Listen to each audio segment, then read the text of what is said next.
Everybody, it's Roger and James here from the DisKingdom Podcast. In this episode, we're going to be talking about Marvel Strike Force, which has now gone global. It's now been officially released, and we've been playing it. So we're going to share our thoughts on it. We did do an episode, I think, a couple of months ago when this game was in like soft launch in some regions, and James got to play it then.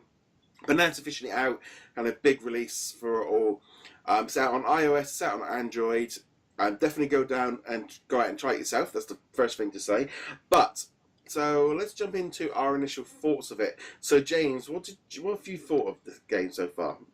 So I'm just going to reiterate my original thoughts because they haven't changed because the game hasn't really changed, which is it's a perfectly good example of its genre, which is a pseudo turn-based strategy character collection game starring Marvel characters. The animation is quite good in it. Yeah. I actually like the art style of it. There are a lot of little touches in the combat, like occasionally you'll do a move and there will be a different animation than what you're used to. So that's a nice little touch.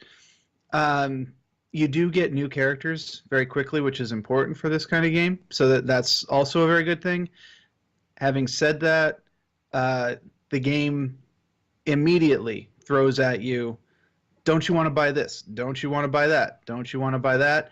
And, okay, that's nothing new, of course, but the pricing model that they're using isn't quite where I would put it. Their starter packs, their opening, we want to hook you packs are in the $12 to $15 range. Yeah.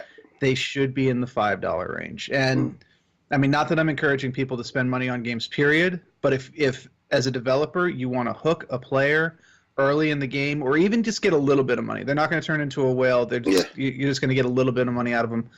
You need to have it at a price point where they can go, oh, that's just a cup of coffee, fine, whatever. If they're going, oh, that's another game that I could just flat out buy, you're in the wrong pricing area.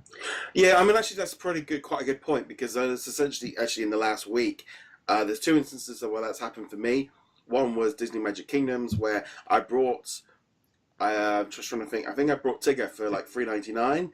Eeyore was $6.99, didn't buy him. Pooh is $14.99, didn't buy him. But if Eeyore had been under $5, I would have brought him. But at $7, nope, not going to do it. Did the same for Fortnite. I downloaded that on the console after playing it.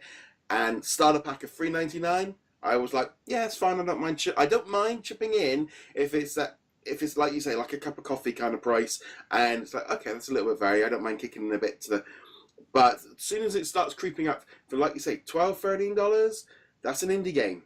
That's an older game on the sale or PS. You could get, I think, Horizon Zero Dawn on PlayStation 4 for that price now, in this Easter sale. We're in that zone of you have to offer me something a lot better at that price point. Yeah, and when you're talking about that first starter pack, like you were talking about with Fortnite, obviously that's purely cosmetic. But in a game like this, like DC Legends or Star Wars Galaxy of Heroes, which are the two closest related games, if you've got a brand new player, then that $5 pack that will give them a 3 or 4 star character is great. It'll give them that little kickstart, that little head start that they need to stay engaged with the game. They can. It's the difference between kind of struggling through the first 3 levels, winning by the skin of your teeth, and kind of cruising through them. But for a veteran player, a 3-star character is nothing. Absolutely worthless. Once you have a couple 7-star, which I think is the max in this game, you're never going to use anything less than that because the power level is just too high. Yeah. In which case, the only people who are going to buy them are the whales, at which point you can price it whatever the heck you want because whales are going to whale.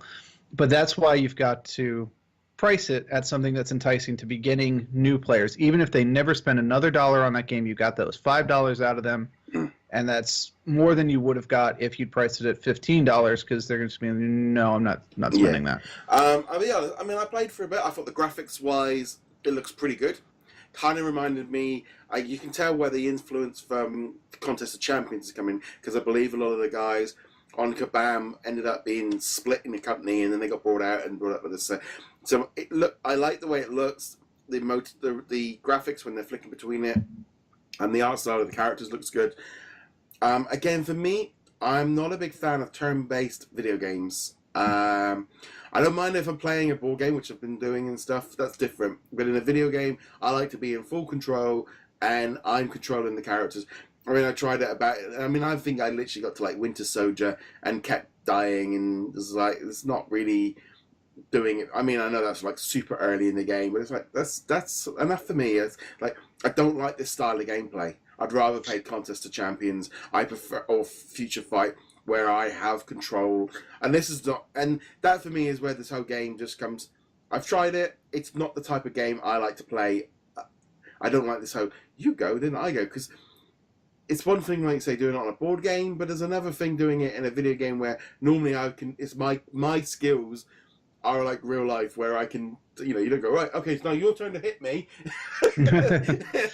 And I mean, this is going to depend on what you grew up with. I grew up playing Dragon Warrior, as it was known in our country at the time, the Final Fantasy games, stuff like that. So turn-based back and forth, I punch you, you punch me, stuff is totally within my nostalgia. It's what I enjoyed growing up.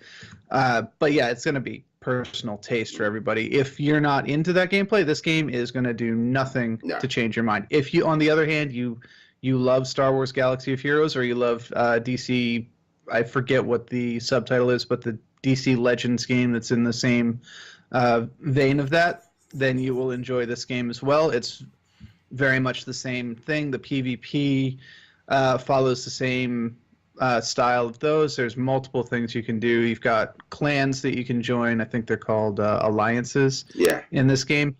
I will warn you, our viewers, up front, if you want to be competitive in PvP, you are going to be spending money. Just straight up. Because the game was in soft launch, there are already people at max level, both whales and free-to-play players alike. In order to catch up, you will have to spend money.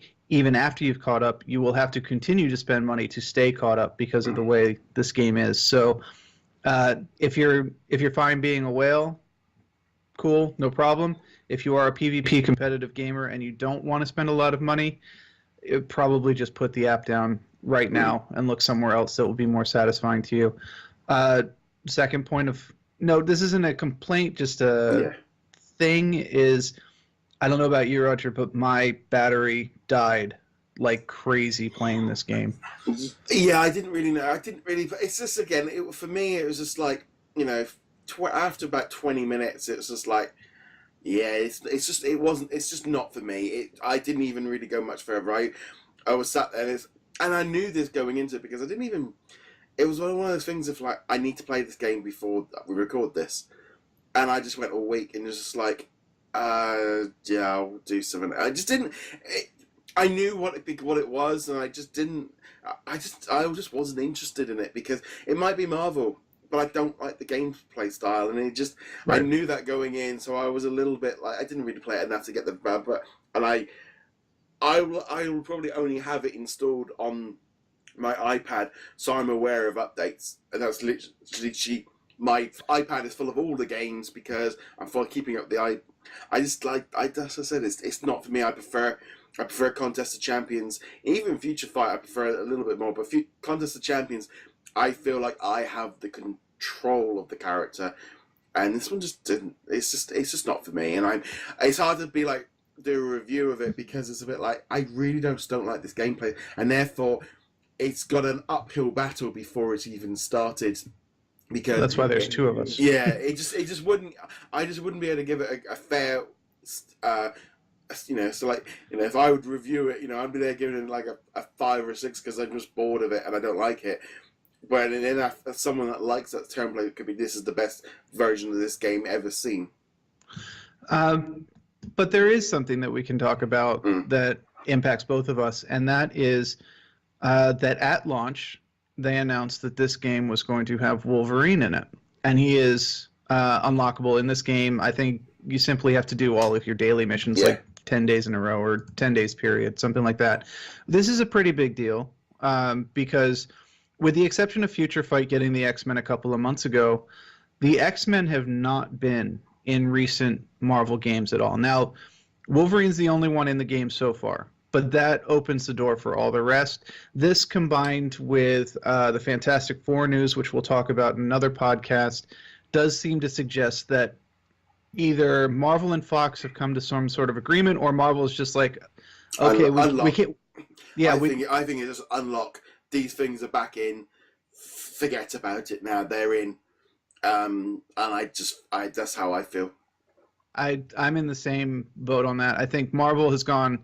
Either the Fox deal is going through, and we're going to acquire Fox after all the investigations have to be completed and all that, or the deal won't go through, but Fox will be so hard up for money or so desperate for that we'll be able to make an arrangement with them, but we couldn't make before. We'll get the properties back. So even if this game doesn't necessarily excite you guys, this is good news for future Marvel games. It's good news for Marvel games that have come out in the past 2 to 3 years, because some of them do have them. Like Contest of Champions does have the X-Men because it was before the embargo. Yeah. But games since then have not had them. Avengers Academy hasn't had them. Avengers Alliance, when that game existed, didn't have them. Marvel Future Fight has gotten them, but it took a long time. And now, it's gonna be, that too. I mean, with that kind of thing, I think definitely we're going to see a lot more of it. And the only thing that got me with Marvel, with this new Strike Force was 60 odd characters straight off the bat.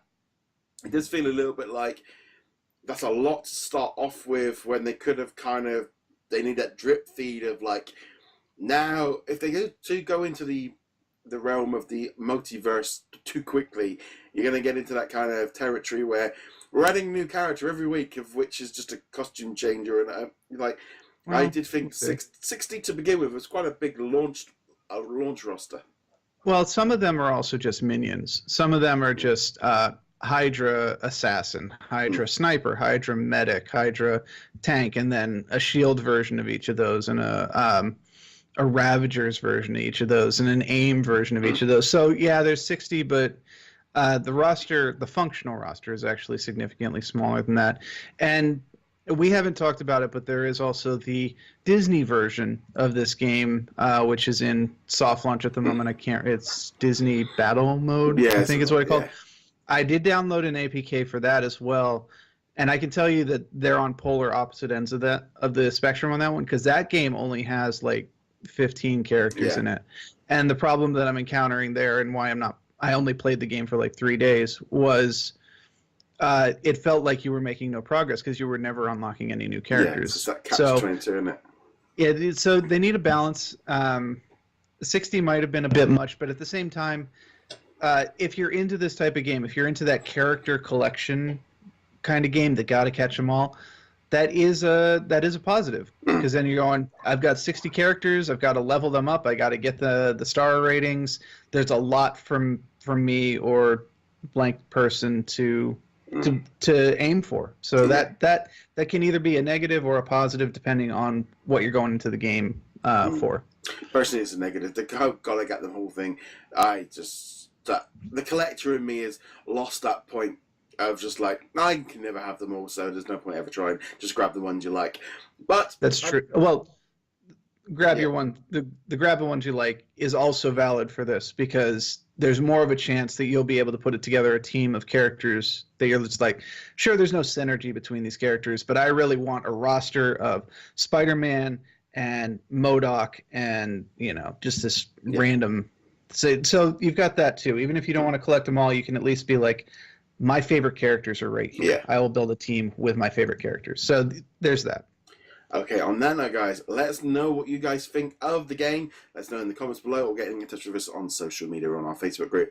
As per usual, check us out over at DisKingdom.com. You can follow us on all the different social medias. You can watch and listen and subscribe on all the different platforms that we are available on.